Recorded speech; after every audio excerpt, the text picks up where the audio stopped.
Hello chefs! Today's recipe is Bteifour, which I'm pretty sure this is not an Egyptian name, but these are traditional cookies that we eat during our feasts. I'll start with 2 cups of softened unsalted butter in the mixer, and then I'll add 1 3/4 cup of confectionate sugar, 1 teaspoon of vanilla extract, and because I like it to have a little bit more of a vanilla taste, I add 1 packet of vanilla sugar. 1/4 teaspoon of salt, then I'll mix it until it becomes white in color and fluffy.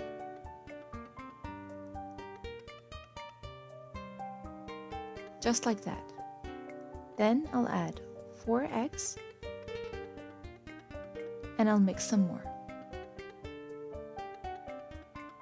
Now I'll use 4 cups of flour. I added half first, then I mix, then I'll add the other half.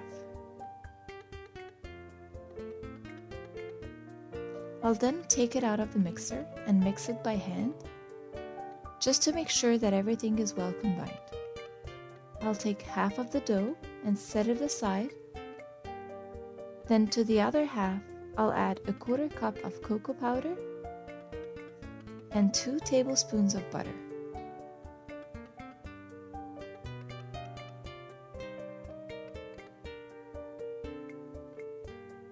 So now I'll have both vanilla cookies and chocolate cookies.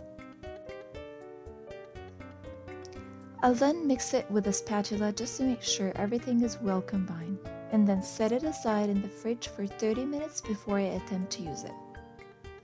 Here I'm using the cookie machine, but if you don't have it, you can still shape the cookies with your hands in any shape you like.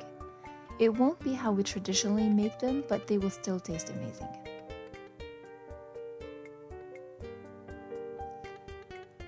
I'll be showing you that there are several ways to fill the machine. You can choose any shape you like.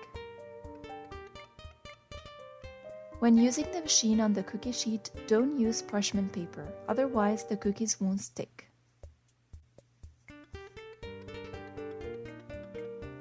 If you're going to use more than one shape, make sure you have approximately equal amounts of the same shape of the chocolate and vanilla cookies, if you want to stick them together later.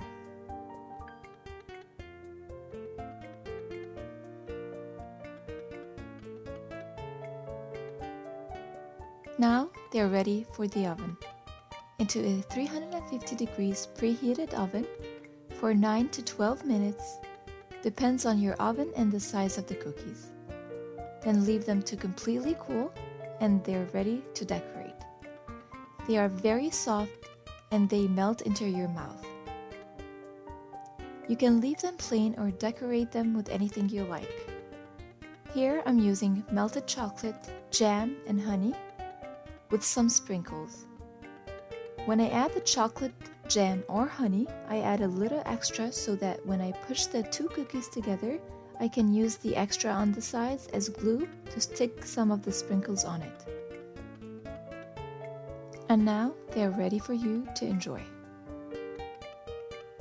If you enjoyed this video and want to see more, help me out by liking and sharing this video, and please consider subscribing. Bon appétit, or as we say in Egypt, صحة وعافية.